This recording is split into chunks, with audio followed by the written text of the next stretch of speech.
Welcome to my channel. Let me ask you something. Have you ever been in a situation where you wanted to speak, but your brain slowed down? You knew the words in your own language. You even knew some English.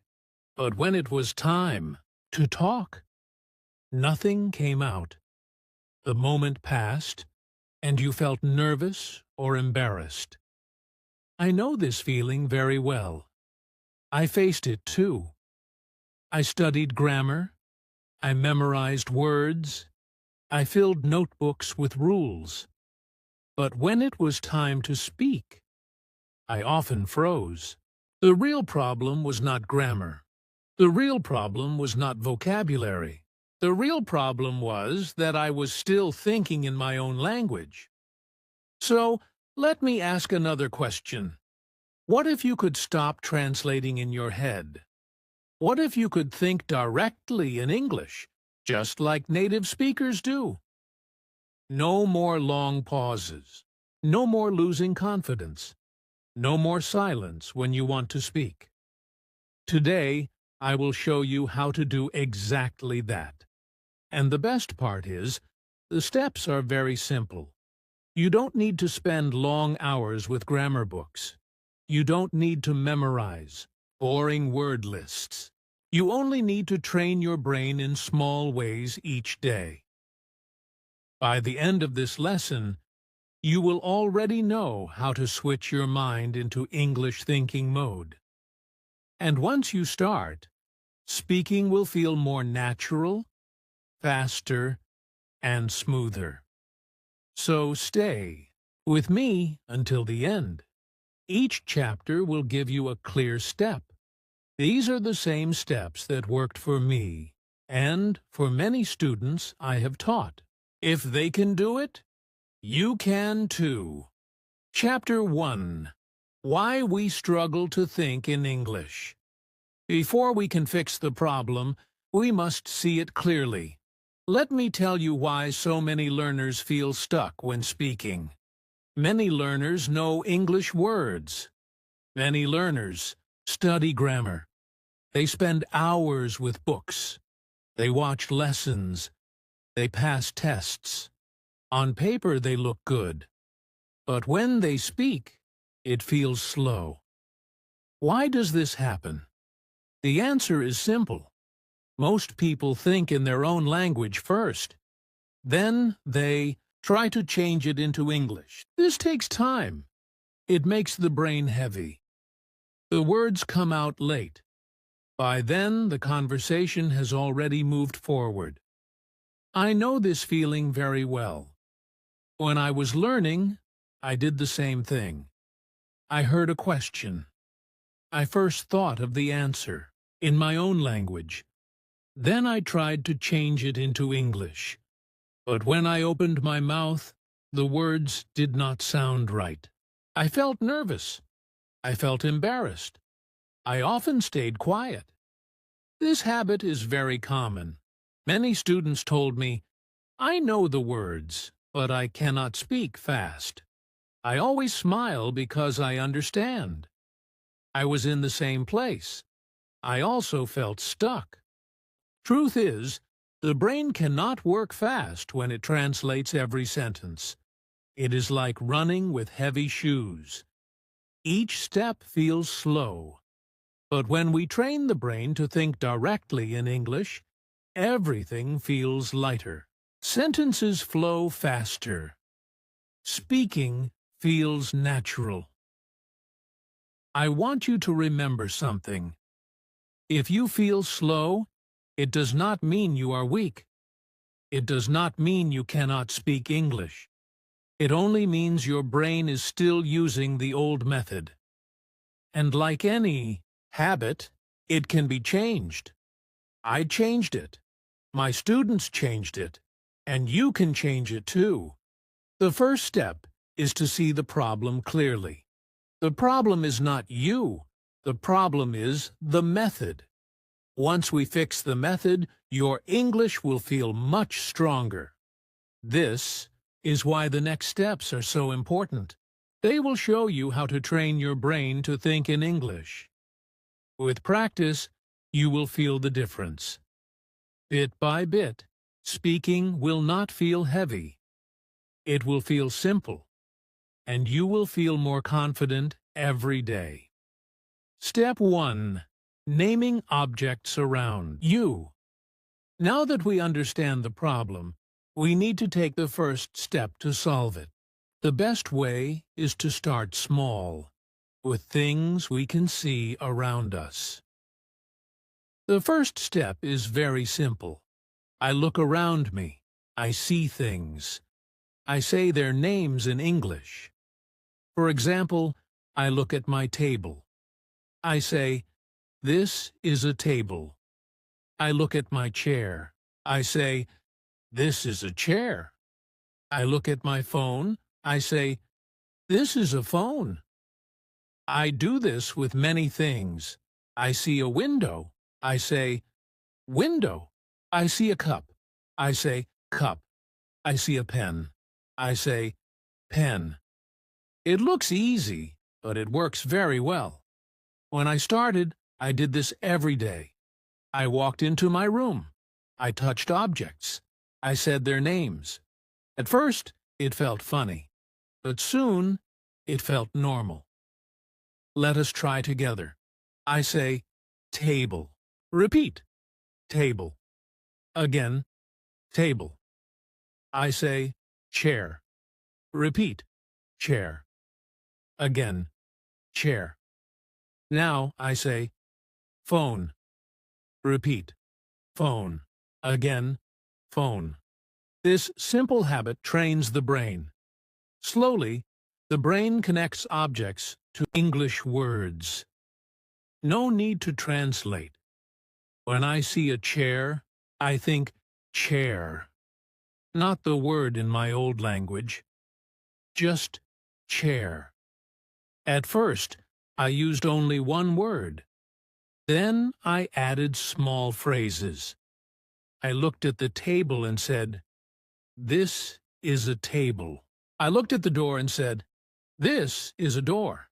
I looked at my book and said, "This is my book." Let us practice together. I say, "This is a table." Repeat, "This is a table." I say, "This is a door." Repeat, "This is a door." I say, "This is my book." Repeat, "This is my book." When I practiced like this, my mind started to change. I no longer thought of the word in my old language. The picture and the English word are connected directly. This step is powerful because it is part of daily life. We are always surrounded by things. We always see objects. Each object is a chance to practice English. You do not need extra time. You do not need a special class. You only need to look around. Wherever you are, you can do it. At home, at work, outside. Everywhere there are things. Everywhere there is English to learn. I still remember one day. I was on a bus. I looked around. I saw a seat. I said quietly in my head, "Seat." I saw a window. I said, "Window." I saw a bag. I said, "Bag." That small bus ride became my practice class. If you do this every day, your brain will change. At first, you may think slowly, but with time, it will get faster. Soon, you will see something, and the English word will come to you directly. So start with step 1 today. Look around. Say the names of things. Repeat them. Connect them. This is the first step to thinking in English. It looks small, but it is very strong. Step 2. Using daily actions. We named the things around us. That was the first step. Now, it is time to go further. We will use the actions we do every day and turn them into English sentences. The second step is about actions. I use my daily routine. Every small action becomes a sentence in English. I wake up in the morning. I open my eyes. I say, I wake up. Repeat. I wake up. Again. I wake up. I sit on my bed. I say, I sit. Repeat. I sit. Again. I sit. I go to the bathroom. I say, I'm going to the bathroom. Repeat. I go to the bathroom. Again. I go to the bathroom. I brush my teeth. I say, I brush my teeth. Repeat. I brush my teeth. Again. I brush my teeth. This is how I started. I took every small action. I said it in English, one by one, step by step. Let us try more. I wash my face. Say it with me. I wash my face. Repeat. Wash my face. I drink water. Say it with me. I drink water. Repeat. I drink water. I make tea. Say it with me. I make tea. Repeat. I make tea. When I practiced like this, I noticed a change. I did not have to think. In my old language first, I saw the action and the English words came to me directly. This step is very powerful. Why? Because we all do daily actions. We wake up, we eat, we walk, we work. These things happen every day. That means practice happens every day, too. At first, I spoke the sentences out loud. Later, when I was in public, I spoke them quietly, in my head. For example, I walked on the street and said in my head, I walk on the street. I carried a bag and said, I carry a bag. Each action gave me practice. Each action gave me a sentence. I want you to try this today. When you move, speak in English. When you eat, say, I eat. When you drink, say, I drink. When you sit, say, I sit.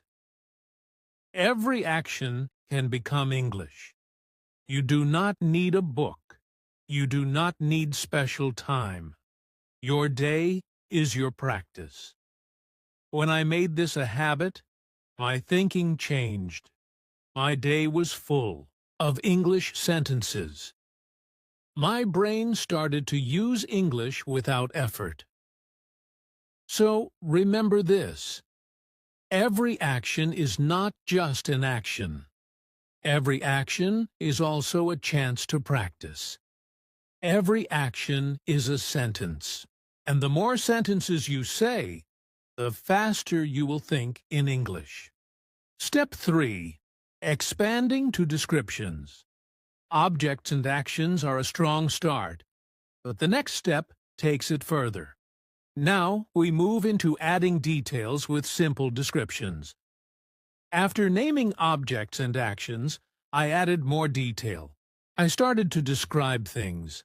I used simple adjectives. I spoke about how I felt. For example, I looked at my chair. I said, the chair is soft. Repeat. The chair is soft. Again, the chair is soft. I picked up a cup of tea. I said, the tea is hot. Repeat. The tea is hot. Again, the tea is hot. I looked at the window. I said, the window is clean. Repeat. The window is clean. Again, the window is clean. At first, I used only easy words: soft, hard, hot, cold, big, small, clean, dirty, happy, sad, tired. I also described myself. I woke up and said, I feel tired. Repeat, I feel tired. Again, I feel tired. Later, after breakfast, I said, I feel full. Repeat, I feel full. Again, I feel full. When I finished work, I said, I feel happy. Repeat, I feel happy. Again, I feel happy. This step is important because it grows the sentences. Before, I only said, this is a chair. Now I can say, the chair is soft. Before I said, I drink tea. Now I can say, the tea is hot. The more I described, the more my brain worked in English. Slowly, I could think about details, not just names or actions. I remember one day, I was eating an apple. Before, I would only say, this is an apple. But now I said, the apple is red. The apple is sweet. The apple is fresh. My one sentence became 3 sentences. This made me feel good. I felt my English growing. I felt my mind using English more naturally. Let us practice together. I say, the bed is big. Repeat, the bed is big. Again, the bed is big. I say, the water is cold. Repeat, the water is cold.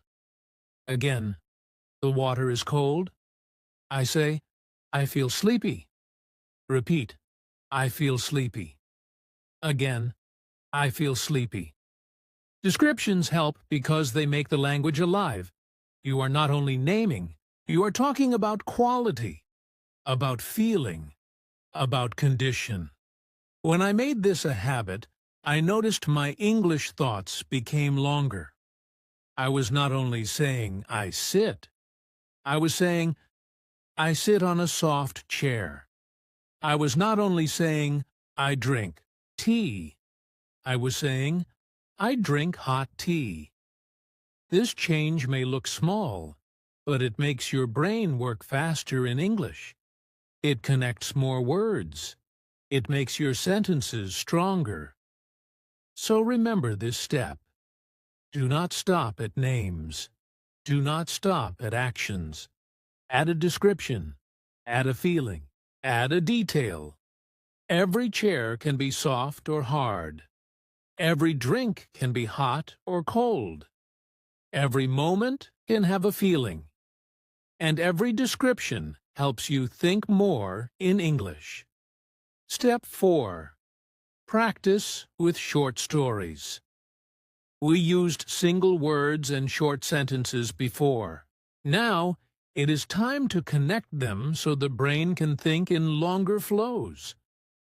After names, actions, and descriptions, I wanted to connect sentences. I started to use small stories. Very short stories. Simple and easy. For example, I say, I go to the store. I buy milk. I talk to the cashier. 3 short sentences. 1 small story. Let us repeat together. I go to the store. Repeat. I go to the store. Again, I go to the store. I buy milk. Repeat. I buy milk. Again, I buy milk. I talk to the cashier. Repeat. I talk to the cashier. Again, I talk to the cashier. This kind of practice helps the brain connect ideas. Not only one sentence, many sentences, step by step. Action after action. Here is another story. I wake up. I wash my face. I eat breakfast. I leave the house. Let us repeat. I wake up. Repeat. I wake up. I wash my face. Repeat. I wash my face. I eat breakfast. Repeat. I eat breakfast. I leave the house. Repeat. I leave the house. This is a story. It is very small, but it feels real. It is part of daily life. When I first tried this, I noticed a change. I was not only saying single lines, I was building a flow, a chain of sentences. One idea led to the next. My brain started to think in order, in English. I made many small stories like this. One about going to the market. One about cooking dinner. One about taking the bus. One about meeting a friend. All short, all simple. Here is another example. I walk to the bus stop. I wait for the bus. The bus comes. I get on the bus. Let us repeat. I walk to the bus stop. Repeat. I walk to the bus stop. I wait for the bus. Repeat. I wait for the bus. The bus comes. Repeat. The bus comes. I get on the bus. Repeat. I get on the bus. Do you see how natural it feels? Each sentence is easy, but together they make a story. Stories help because they connect language to real life. In real life, we do not only speak single words. We do not only speak of one action. We connect actions. We describe events. We tell what happened. By practicing with stories, I trained my brain to think in English for a longer time. Not just for one word. Not just for one line. But for many lines together. And this is important. Because in conversations, people speak. In stories, they talk about what they did. They talk about what happened. If you can think in small stories, you can join those conversations more easily. So remember this step. Do not stop at single actions. Put actions together.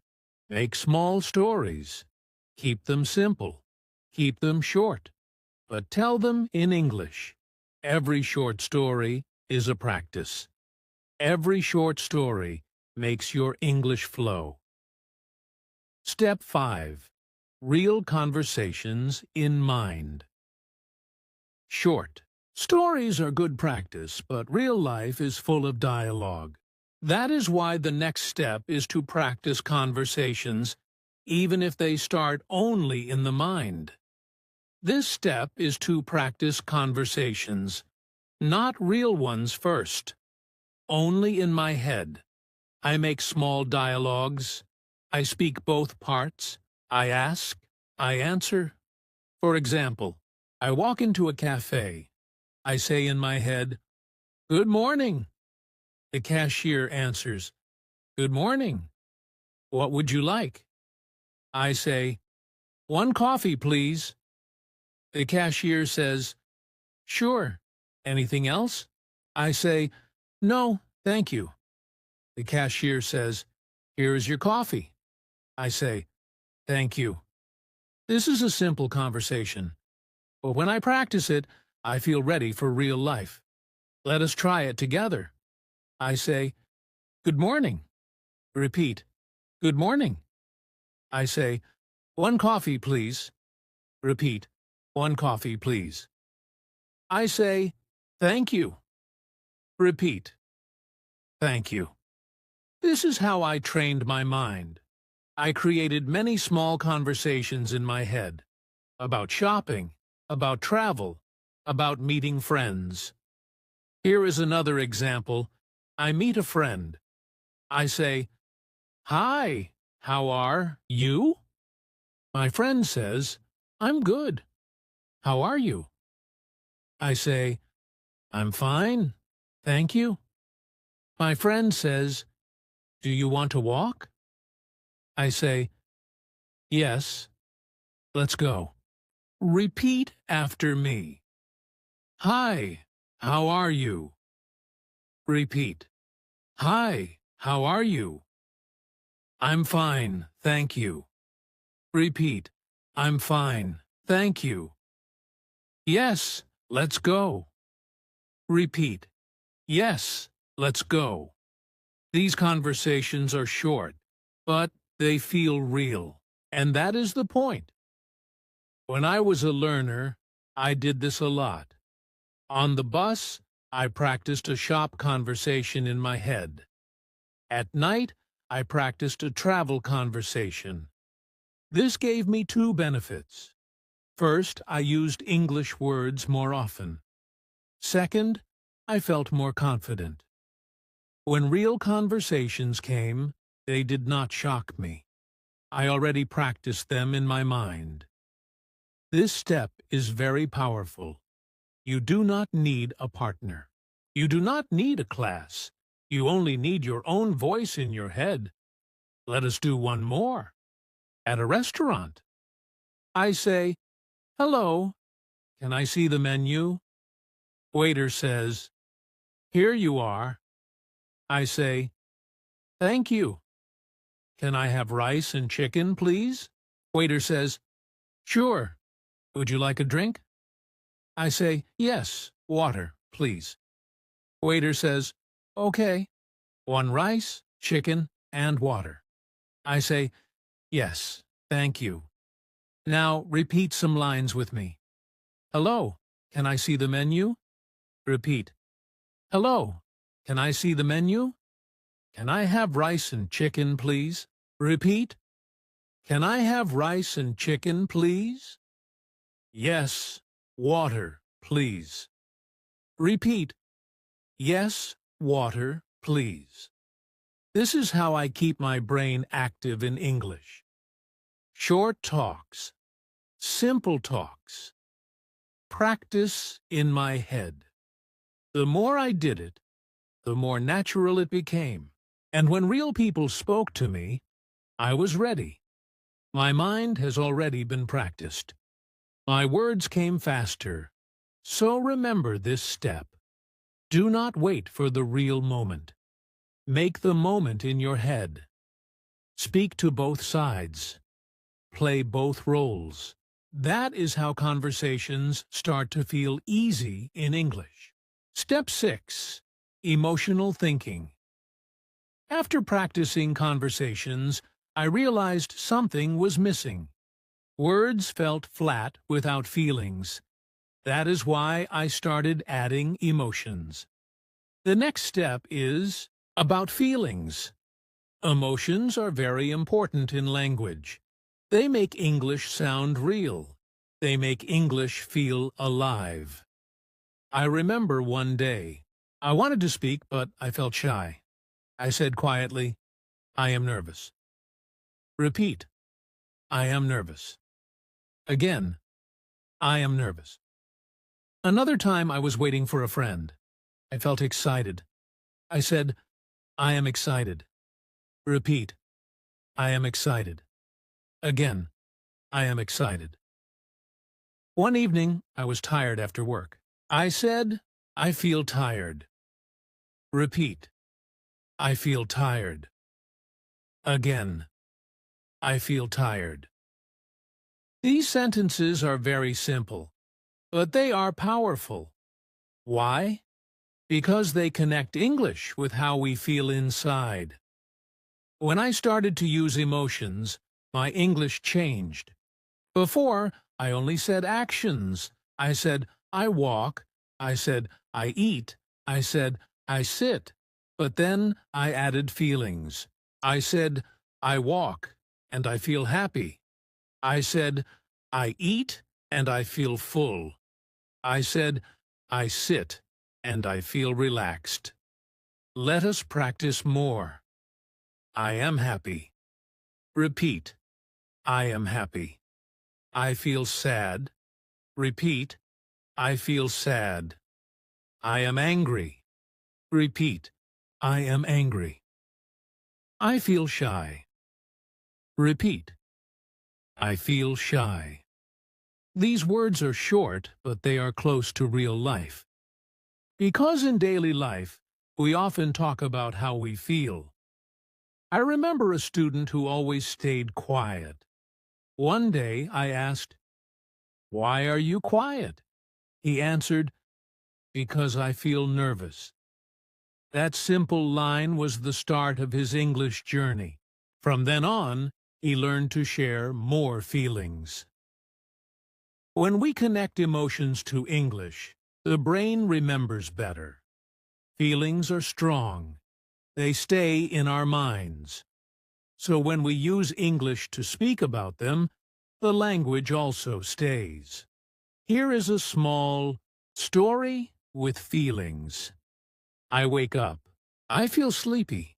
I drink coffee. I feel better. I meet my friend. I feel happy. We talk. I feel relaxed. Now repeat some lines with me. I feel sleepy. Repeat. I feel sleepy. I feel better. Repeat. I feel better. Feel relaxed. Repeat. I feel relaxed. This kind of practice is useful because in real conversations, people do not only share facts, they share feelings. If you can express your emotions, you can connect more. You can make your English sound more natural. So here is the key. Do not stop with objects. Do not stop with actions. Add emotions. Add feelings. Say what is inside you.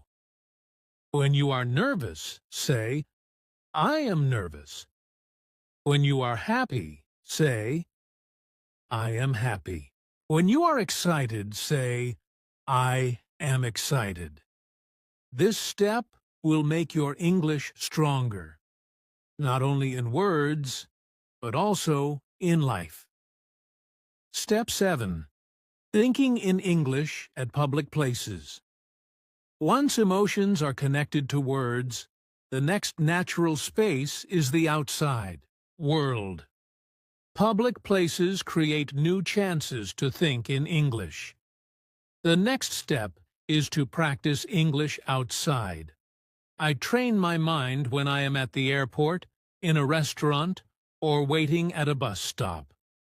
Let me take you to the airport first. I arrive at the airport. I see the sign. I say, this is the airport. Repeat. This is the airport. I go to the counter. I say, I need a ticket. Repeat. I need a ticket. The staff says, can I see your passport? I answer, here is my passport.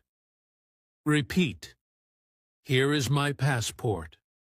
I walk to security. I say, I go through security. Repeat. I go through security. I wait at the gate. I say, I wait for my flight. Repeat. I wait for my flight.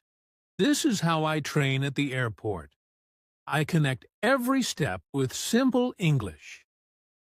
Now, let us move to a restaurant. I enter the place. I say, I walk into the restaurant. Repeat. I walk into the restaurant. Waiter comes. I say, can I have the menu, please? Repeat. Can I have the menu, please?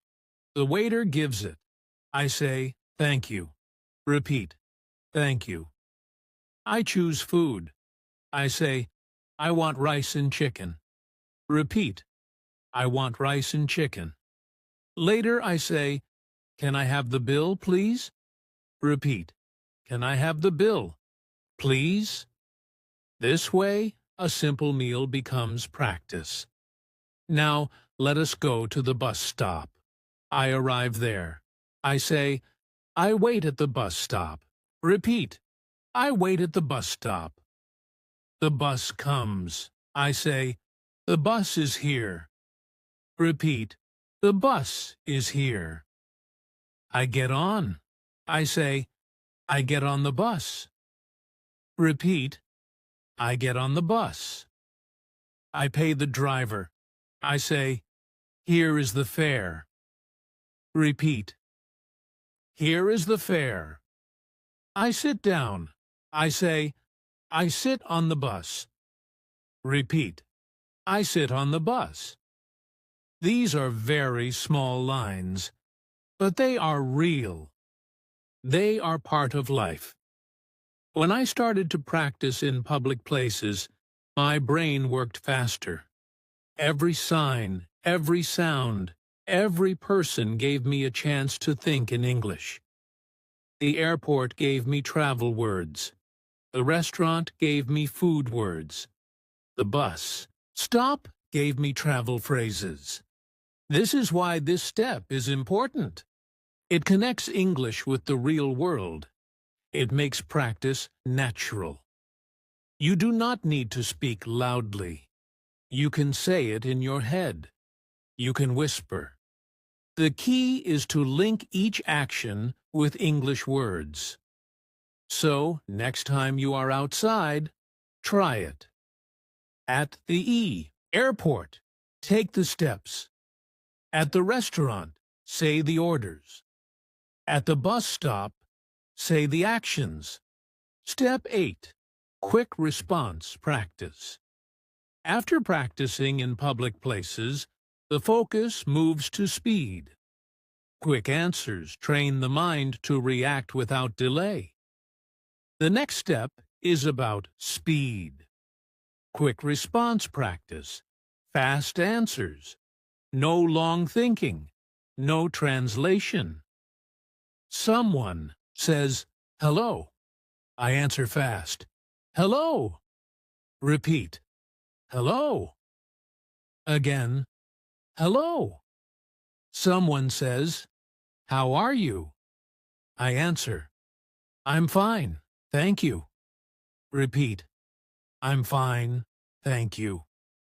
Again, I'm fine, thank you. This kind of practice is not about grammar. It is about fluency. Quick answers, short and clear. When I was learning, I made small drills for myself. I asked a question. I answered fast. I said, what's your name?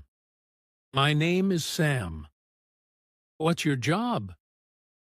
I am a teacher. Where are you from? I am from here. Repeat with me. What's your name? Answer. My name is Sam. What's your job? Answer. I am a teacher. Where are you from? Answer. I am from here.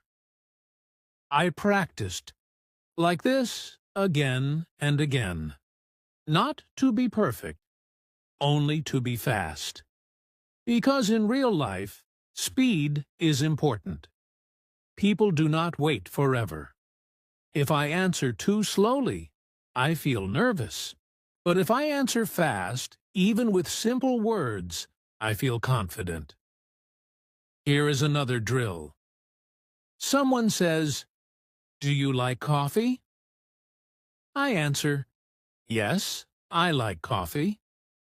Someone says, are you busy? I answer, yes, I am busy. Someone says, do you understand? I answer, yes, I understand. Now repeat after me. Yes, I like coffee. Yes, I am busy. Yes, I understand. Later, I changed the answers. I practiced both yes and no. Do you like tea? No, I don't like tea. Are you tired?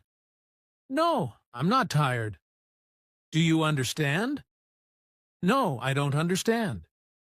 Repeat with me. No, I don't like tea. No, I'm not tired. No, I don't understand.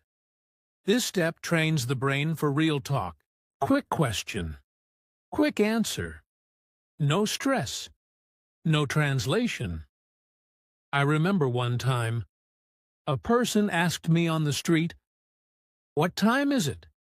I answered fast, "It's 5 o'clock." I felt so proud. Before, I would stop. I would think too long, but with practice, my words came faster.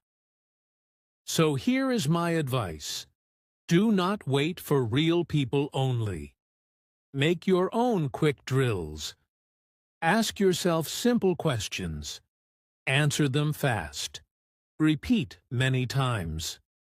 Speed is more important than perfection at this step. Mistakes do not matter. Fluency matters. Confidence matters. If you do this daily, your brain will learn to respond faster. And soon, when someone speaks to you, the answer will come without delay. So remember this. Quick response practice is like exercise. Short, fast, daily. It makes your English strong and smooth. Step 9. No fear of mistakes. After building speed with quick responses, the focus turns to courage. Speaking freely means accepting mistakes as part of learning. Many learners are afraid. They do not want to speak because they think, "What if I say something wrong?" I used to feel the same. I was nervous. My hands would sweat. My voice was low. I thought, if I make a mistake, people will laugh. One time, I was in a shop. I wanted to ask for bread, but I said bed instead of bread. The shopkeeper smiled. I felt so embarrassed. I wanted to run away. But later I thought, again? Did he laugh at me? No. Did he understand? Yes. Did I get the bread? Yes. So, even with a mistake, I succeeded. That day taught me something. Mistakes are not the end. Mistakes are teachers. Let me repeat that for you. Mistakes are teachers. Again, mistakes are teachers. When you make a mistake, your brain learns faster. Your memory becomes strong. If you say the wrong word once, next time, you will remember the right word better. I started to see mistakes as signs of progress. More mistakes meant more practice. More practice meant better English. Here is another story. I once said, "He goes to school," instead of "he go to school." My friend corrected me. I felt a little shy, but I never forgot that goes. Again, one mistake fixed the grammar in my mind forever. So I say to my students, do not be silent. Speak. Make mistakes. Learn. Repeat this with me. I can make mistakes. Again, I can make mistakes. One more time. I can make mistakes. Because no one speaks perfect English all the time. Even native speakers make mistakes. They forget words. They correct themselves. It is normal. The difference is simple. Confident people keep talking. Fearful people stop. Which one do you want to be? I remember when I stopped worrying. I started to enjoy speaking more. My English grew faster. My fear became smaller. My confidence became bigger. So if you feel shy, think of me. Think of my mistake with bread. It was small, it was funny, but it helped me grow. Mistakes are not walls. Mistakes are doors. They let you move forward. They show you the way. So from now on, every time you make a mistake, say this in your head. This is good. I am learning. Confidence comes from action, not from waiting to be perfect. So do not wait. Speak now. Speak today. And let mistakes be your guide. Step 10. Building a habit of thinking in English. After removing the fear of mistakes, the focus moves to consistency. Regular habits turn English thinking into a natural part of daily life. So the next step is about habit. Thinking in English should not happen only sometimes. It should happen every day. Small actions, small steps, but done daily. When I was learning, I started with 5 minutes. Just 5 minutes each day. I told myself, now I will only think in English. At first, it felt strange, but slowly, it became natural. One way is self-talk. I talk to myself in English. For example, I wake up. I feel sleepy. I want tea. Repeat. I wake up. I feel sleepy. I want tea. Another way is journaling. I take a notebook. I write 1 or 2 sentences in English.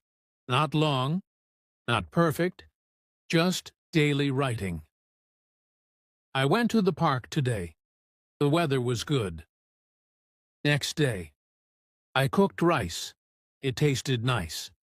Over time, these small sentences grew. From 2 lines to 5 lines. From 5 lines to a page.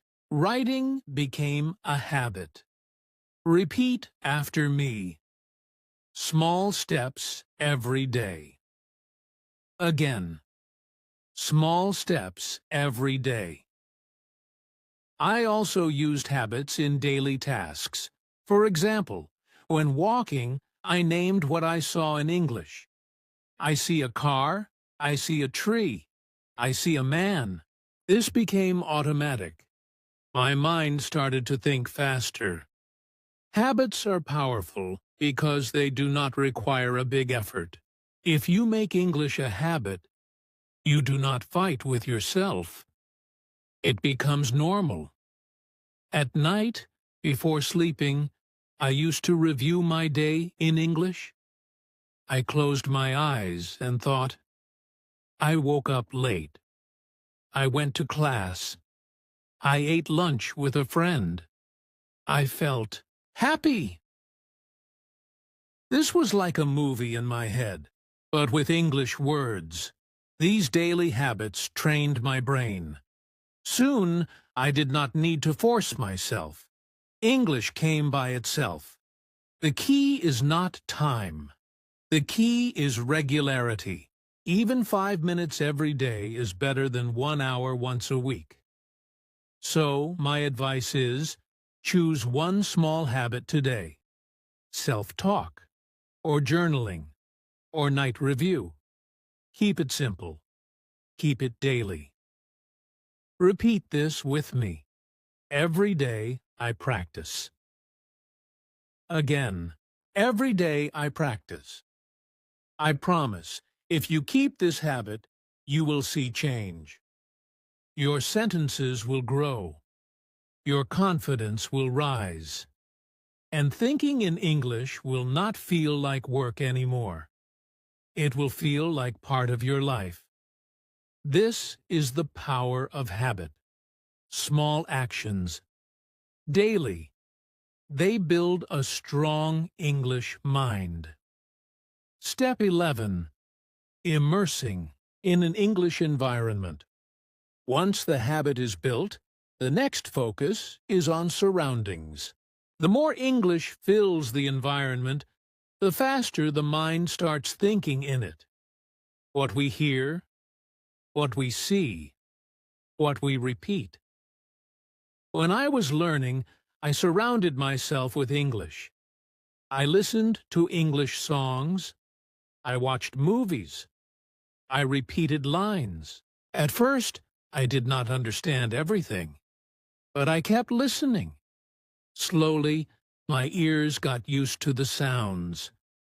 I remember one song. I heard the same line again and again. I did not know the meaning, but I sang it anyway. Later, I learned the meaning, and I smiled, because the words were already in my head. Movies helped me too. I watched simple ones. I listened carefully. Sometimes I repeated the dialogue.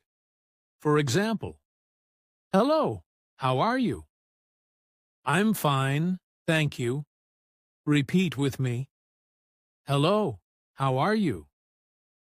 "I'm fine, thank you." I also watched with subtitles, English subtitles. I read and listened. At the same time, it helped me connect sound and word. Repeat after me. Listen. Read. Repeat. Again. Listen. Read. Repeat. The more English I heard, the easier it became to think in English. The environment shaped my mind. I also changed small things. I set my phone to English. I set my apps to English. Every day, I saw English. Words, messages, settings, buttons. It was like free practice. One more habit. I talked to myself in English when walking outside. I said what I saw. The sky is blue. The car is fast. The shop is open. These small lines connected my environment with English words. Sometimes I even pretended. I was in the kitchen.